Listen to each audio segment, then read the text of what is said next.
বরিশালের ছোট বড় মার্কেট এবং বিপণী বিতানগুলোর ভেতরে পোশাকের সমাহার আর বাইরে রং বেরঙের বর্ণিল আলো।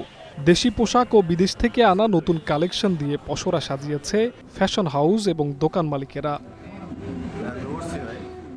ব্যবসায়ীরা পার করছেন ব্যস্ত সময়। নগরীর ঐতিহ্যবাহী চকবাজার ছাড়াও দেশি বিদেশি ব্র্যান্ডের শোরুমগুলো থেকে ঈদের পোশাক কিনছেন শৌখিন ক্রেতারা। ছোট বড় সবার পোশাক পাওয়া যাচ্ছে এসব বিপণী বিতানগুলোয়। ক্রেতারা বলছেন দোকানে ভালো মানের পোশাকের দাম অনেক বেশি। বিদেশি পোশাকের নামে প্রতারণার শিকার হচ্ছেন অনেকে।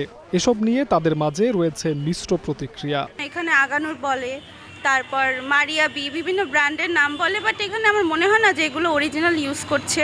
হ্যাঁ, দামটা প্রতি বছরের মতো এবারও মনে হয় একটু বাড়তি, যে ড্রেস আপের যে গুণগত মান তার তুলনায় একটু বেশি বলা হচ্ছে। পোশাক ব্যবসায়ী সমিতির নেতারা বলছেন ক্রেতারা প্রমাণসহ অভিযোগ দিলে ব্যবস্থা নেবেন তারা।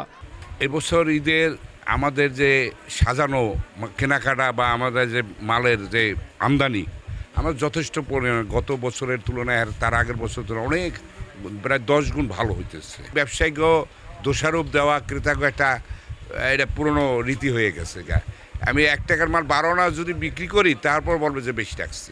এটা বলা আর কি বলবো, এটার ব্যাপারে আর বলা নেই। ব্যবসায়ীরা বলছেন বাজারের চাহিদা অনুযায়ী সকল পোশাকের সংগ্রহ রয়েছে তাদের কাছে। এবার বেচা বিক্রি ভালো হবে বলে আশা তাদের। শর্ট ফার্সি আছে, লং আছে, তারপর সারারা গারারা গতবারও ছিল, এবার আপডেট হয়ে আবার আসছে। তারপর শর্ট কামিজ আছে, কিছু আফগান আছে, পাকিস্তানি অর্গানজার কিছু আছে। এগুলো এবছর সবচেয়ে রানিং, তার মধ্যে সবচেয়ে বেশি আমাদের সেল হইতেছে ফার্সি।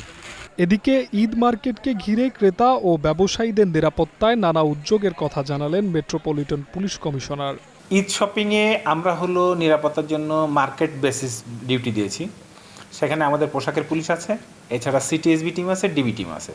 কেন দিয়েছি? যাতে মার্কেট প্লেসগুলোতে ছিনতাই যাতে না হয়, ঠিক আছে, ছিনতাই বা অজ্ঞান পার্টি বা চাঁদাবাজি না হয়, সেই জন্য আমরা এটা দিয়েছি। ঈদের বেশ কয়েকদিন বাকি থাকলেও গভীর রাত পর্যন্ত চলছে ক্রেতা বিক্রেতার হাকডাক। জিহাদ রাহাত, গ্রিন নিউজ ডেস্ক।